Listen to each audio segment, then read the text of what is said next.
What I find fascinating about designing a car is the adventure that goes with it. From the anguish of the blank page to the finished prototypes. It's a highly technical object, very challenging with lots of rules and constraints. But you're also touching people's lives very deeply because it gives them their freedom. It's a sort of extension of your home. What is a beautiful car? What is a beautiful car? It's about desire and feeling good. Something you want to remember your whole life. Not so much because of what it used to represent in the past, its aggressiveness, its power, and all that, but because of all the other things that improve your daily life and let you travel in a gentler, more pleasant, less tiring way. And this car could well achieve that.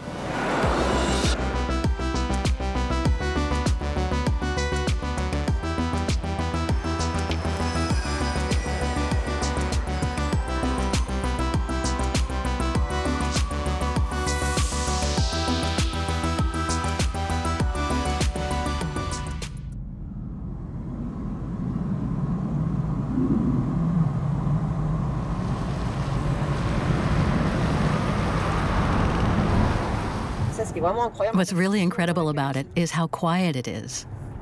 It's really impressive. What's even more impressive compared to other cars we've developed is just how quiet this car is, even though we're going fast.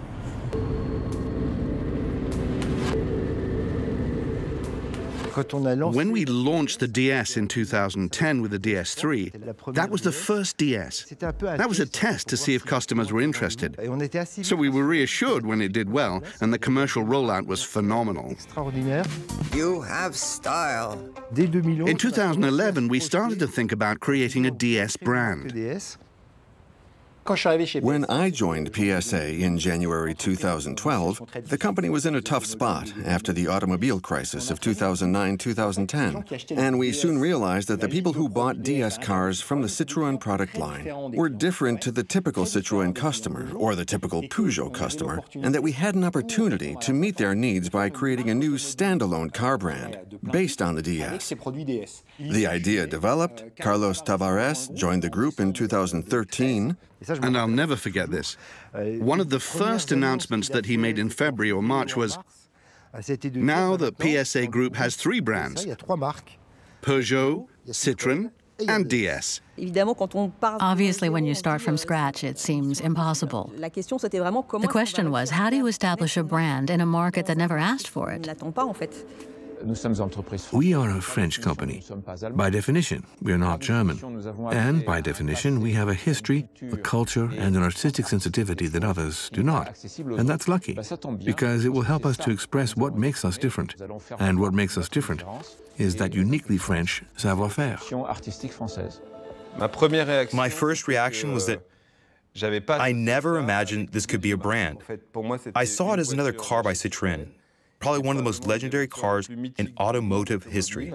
There's simply no denying the Citroën DS19 has curiosity on its side.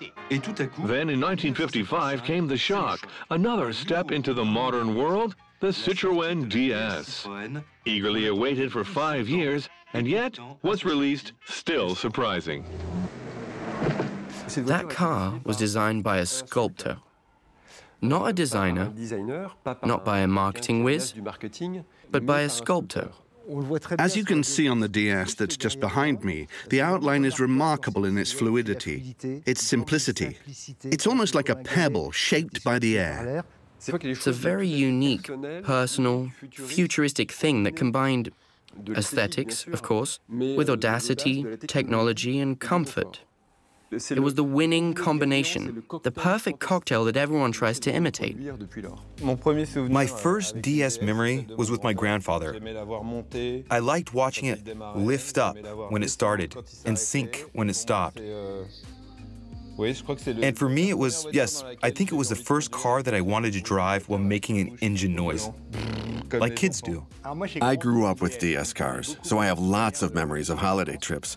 And in our family, the story goes that my dad sold his first DS to pay for my mom's engagement ring. It was Fantomas's DS. That's one of my favorite films. For me, the most incredible scene is when the DS flies. Obviously. I don't believe it! The name hasn't changed, but the shape has. Modern DS cars are typically more luxurious. I understand the desire to compete with German cars like Mini or Audi. And to be a little chauvinistic, I'm glad that a French brand wants to occupy more of an upscale niche than the popular brands. But I'm still waiting for what you might call the unicorn, which is a DS that looks like the old DS. We can add a few touches, a few nods, which could be defined as retro design. But to make a full retro design, that doesn't make any sense to us. We've retained the avant-garde spirit of the original DS without making it a retro design. I'm against that as a matter of principle. When Bertoni designed the DS, he wasn't making a retro design based on a traction engine or a Citroën from the 1920s. My personal philosophy is that you shouldn't reproduce a carbon copy of something that was made during a moment in history. You should understand the equation that the brand offers to its customers, but do that in a contemporary way. What's become very interesting in terms of the DS brand is that it's carried by a strong sense of design. Maybe it wasn't intentional, but that's how I see it.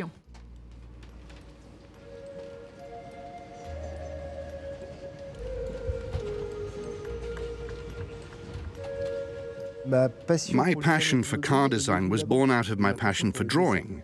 At school, while my friends played football, I drew cartoons. Then my love of cars started when I was 10.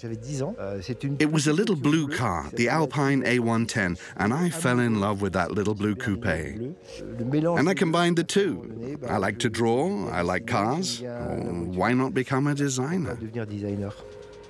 Thierry Métrose is a creator above all, like all designers. He's full of enthusiasm, he has thousands of ideas. But then those ideas have to be made a reality.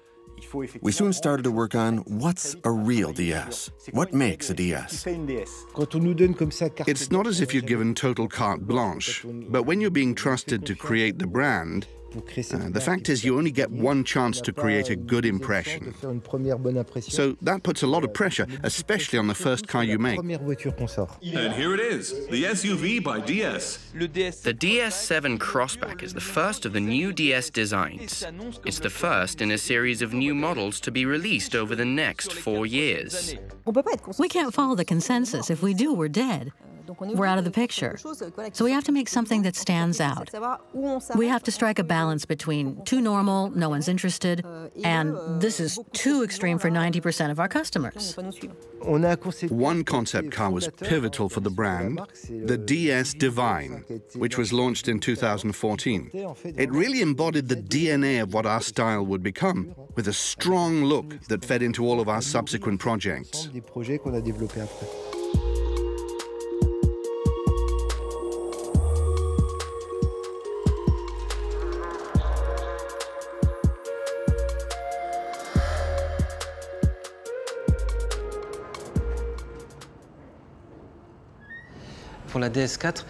With the DS4, we were very attached to this idea of finesse and lightness. There was one sketch that hooked us right away. It was a car body that was elongated with really, really large wheels. We were overwhelmed by this picture. In a way, all of us were imagining the same object. It all starts with an emotion, a sketch, which we try and convert into a shape, and then we start to sculpt it into a full-scale model to try and not lose that emotion that we got from the initial sketch. We always try to develop an eye-catching color that will capture the vehicle's personality and make it stand out. Not necessarily our favorite, but the one that will have the most visual impact.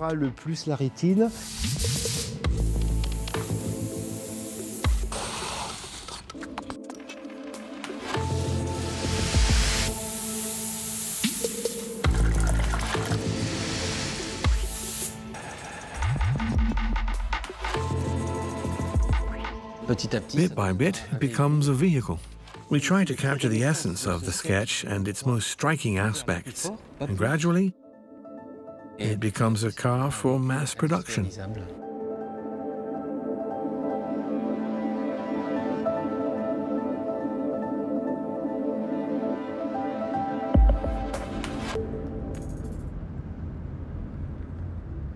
We're going to the studio of Lisan de Cône, who we love and who we worked with on our latest concept car, the Aerosport Lounge. Lisan worked with us on many of the car's finishing touches. We made the dashboard and the back of the seats with her using straw marquetry, which has never been used in a car before.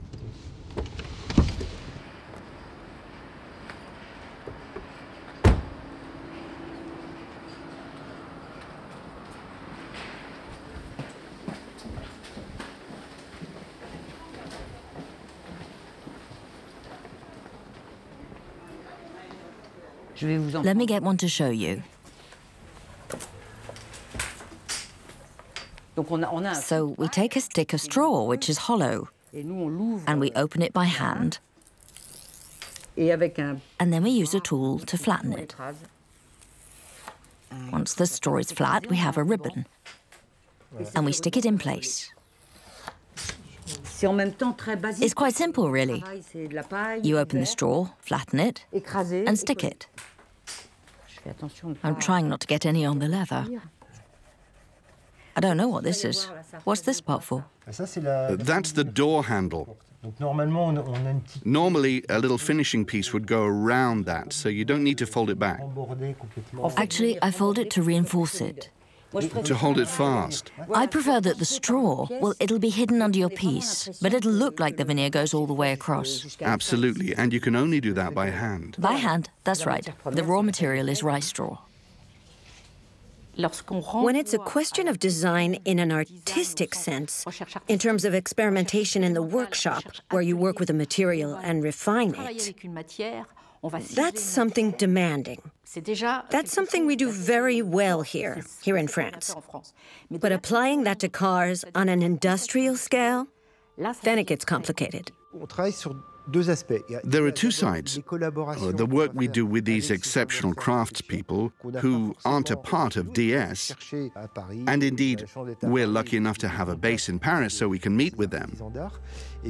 Then we're also lucky enough to have our own internal team of upholsterers, and they're the ones who invented the famous pearl stitching, which is part of the DNA of our interiors. They also invented the watch strap pattern that you find on the seats, and that was a real achievement and skill, and something that made a lot of people very, very envious.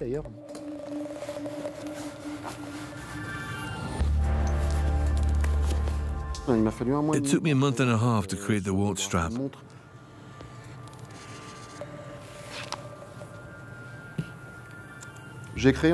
On a single piece of leather, I stitched two specific lines, with more lines at the edge. And on the back, I filled it up with foam. Once it was full, I made what we call decorative stitches. So it's not the same vertically as horizontally. It was quite complex, but once we found the solution, we suggested it to our suppliers, and the first supplier told us no at the time. They didn't know how to do it, that much was clear. And then a company that had recently arrived in France said, "We'll do it. We'll help you set this up."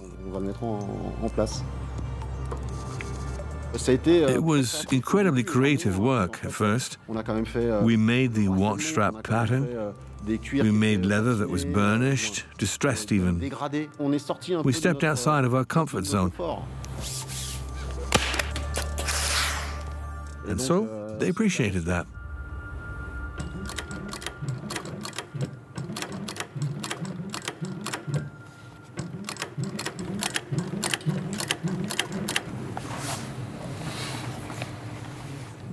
The details are precise, refined, very French. Everything is designed. You don't get the feeling that they've just stuck some fittings from one car to just make another car. But then, the Germans, like Audi or even Mercedes with the Maybach, when they make something luxurious, it's more about simplicity. We were accused sometimes of being a bit bling-bling, especially when we launched the DS7. And we don't regret it. We own that decision. Because if you want to tell a story when you're just starting a brand, you need to make a statement. If you want to be noticed, you have to speak up. But now we're an established brand, so we can change the recipe a little bit.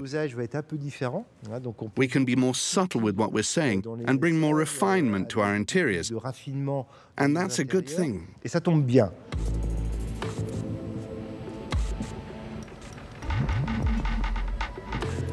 You have to go to extremes before you can be reasonable. When you're expressing something, you use broad strokes to see where the potential lies.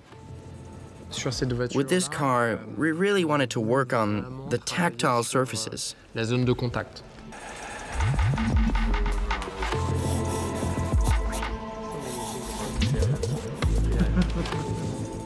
The rod along the dashboard, combining the air vent with the window opener, the main control unit, those were the essentials. Then it was about perfecting them, finding the right specs, the right proportions, so that it all fit together in a coherent way. Because once you're inside, everything has to cohere, and we managed to tie it all together.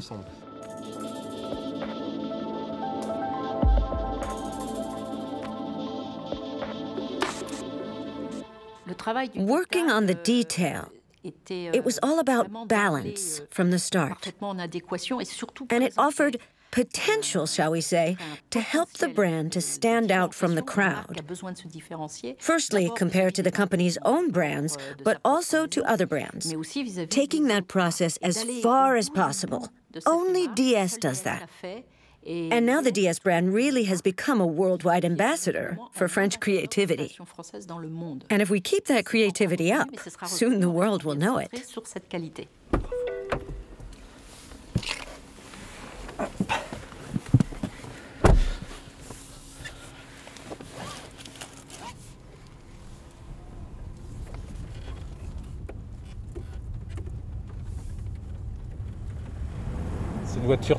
It's a high-performance car. It has 360 horsepower, so the acceleration is impressive. But we didn't want to make a sports car. It has to travel long distances with a high level of comfort. The car has to be both stable, which it is, and comfortable. I just heard a little noise at the back. It has just the right amount of flair. The acoustics are just right, the frame holds together as a single piece, but I can hear a few little noises that need to be fixed. But it's very nearly ready.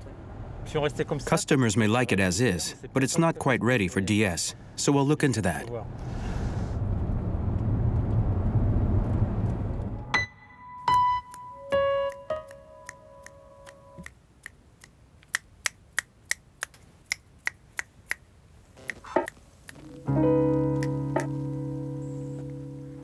One thing we take great care over when creating a sense of serenity is, how does the silence feel?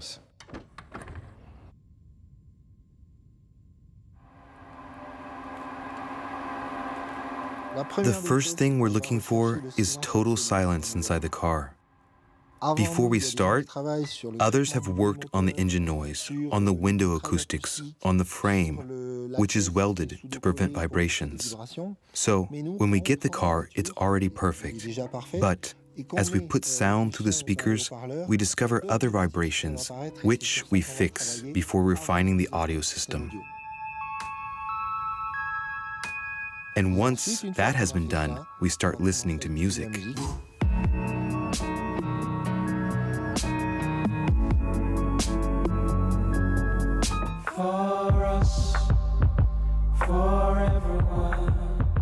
And as we listen to a variety of types of music, we make adjustments until we reach a point where we say, okay, that's good.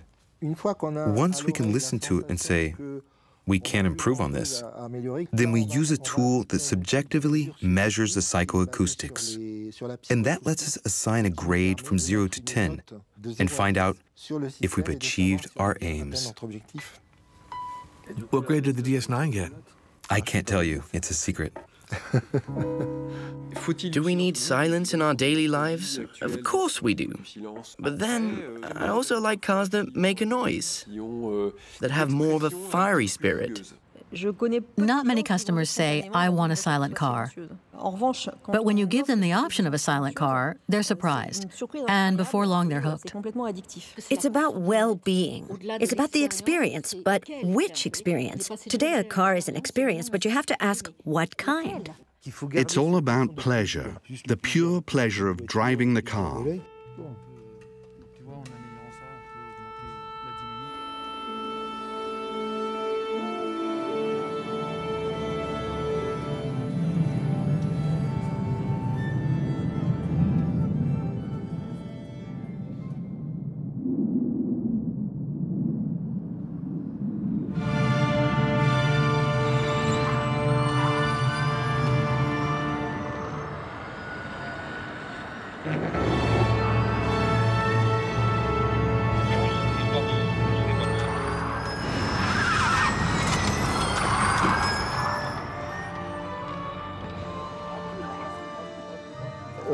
One thing that motivates the DS brand is Formula E, with the DS Techita team. We won the World Championship 2 times in a row. We beat Porsche, we beat BMW, Audi, Jaguar, and all the others. So I think that our motorsports experience can be passed on to the DS Automobiles brand. Is this the last one? Yeah. It's funny because the earlier you turn, the more grip. Yeah. You go like, oh. You don't want to touch it, but you need to turn in early. Is my ride ready?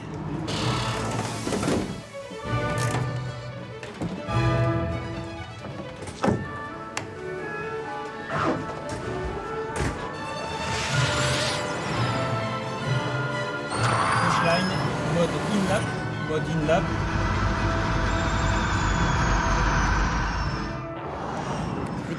It's fun out here by the track because it means you can keep doing interviews even when the car drives by. It's stuck. You can hear it too. The expertise of DS Performance, especially in power regeneration, is the reason we won Formula E. It means we can take what we've learned and put that knowledge into our cars. You brake, slow down, and reuse that energy later on.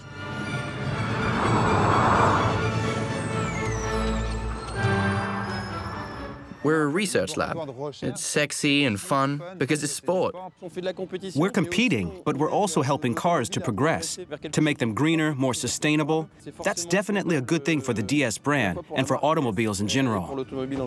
As a result, that makes us feel like more than just drivers, like we're part of something bigger too.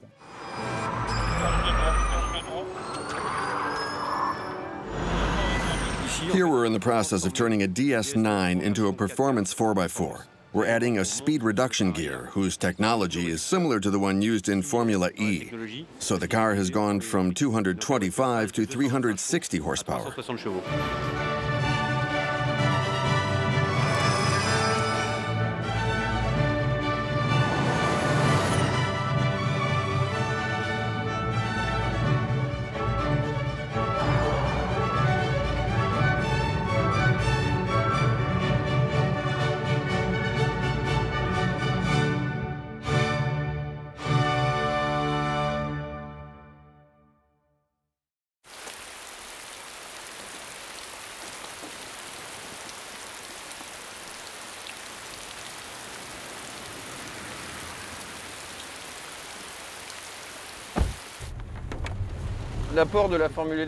Formula E has been very helpful when it comes to energy use.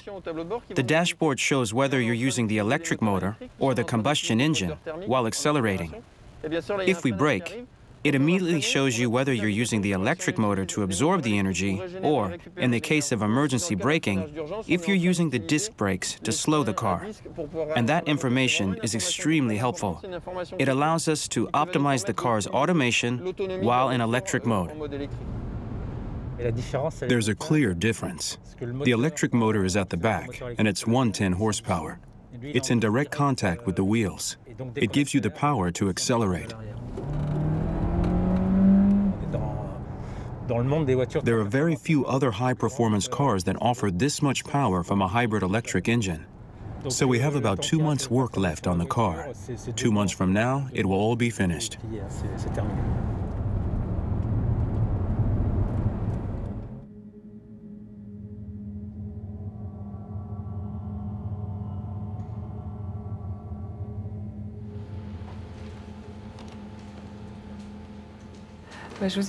We're all here to discuss the colors and materials for the DS4. It would also be good to discuss options for the upcoming limited editions. We have a lot of beautiful options. I don't know what you think, Marion, but I think the mother of pearl and the marquetry are a must. And this one is more... wooden lace. It's more delicate. More daring. If it works, it'll be very special. It's reminiscent of the DSX E-Tense concept car with the perforated panels. Yes, that's for the hi-fi. For the hi-fi. Well, it's a challenge because we managed to keep the wood grain effect. It almost looks like metal. Yes. Yeah, it could be. We've seen an evolution in customer expectations. It's a particular type of elitism. They want natural materials, short runs, respect for the environment. So that creates values that are very different. We're leaning more towards serenity, simplicity, a sense of zen. The luxury comes from the materials and the design. But these days, can you separate that from a car's technology? I don't think so. Overall, people want that in their cars. It has to be technically impressive. The interface has to be intuitive. And we expressed that fully in our latest concept car, the Aerosport Lounge, whose interior was designed to be extremely peaceful. We even went as far as removing all the screens.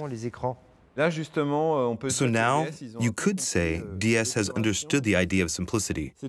It's still like an airplane cockpit, but the materials are more delicate or sensitive, I suppose. There are no buttons. They appear at your fingertips when you need them. The feedback, the touch-sensitive response, was about getting comfortable with the idea of being listened to. As a human being, when we speak, we make little signs and gestures. How do we design a machine that can exhibit behaviors to match the way we interact with other humans? For the moment, it's incredible in a concept car. But we're not ready to mass produce it so that you can use it in an interface or an indicator. But that incredible ultrasound technology is something we're working on, even if it doesn't happen overnight.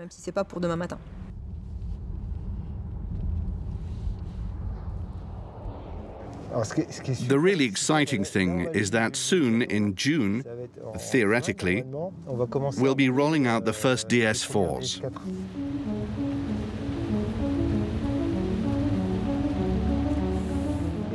And we all love that. It's not just me. Everyone from every team loves to drive in a car that hasn't been released yet. People recognize it, take photos. They know what it is, but it's never been seen on the road before. It's hard to say what DS is still missing. They just need that little something extra before they match the level of the German manufacturers. I also think luxury brands need time. If you compare DS to Chanel, for instance, it seems like Chanel has a much stronger heritage. Really, every brand is built on its own history. So I think we should be patient with DS. But it looks like the steps they've taken so far are entirely coherent with what they want to do. I just came from the studio where we saw the interior of the car that we're launching in 2024. There it is. We know where we're going. We already have the car. You're always thinking it over, trying to find a way to create a low sedan, a coupe. The car that's in your head. I think you shouldn't listen to others. It's about listening to yourself and ignoring all of those marketing studies so that you're able to create a truly iconic car. So the brand can grow and develop even more than it has already. And to do that, above all, it takes ambition and audacity. Then it all comes to you.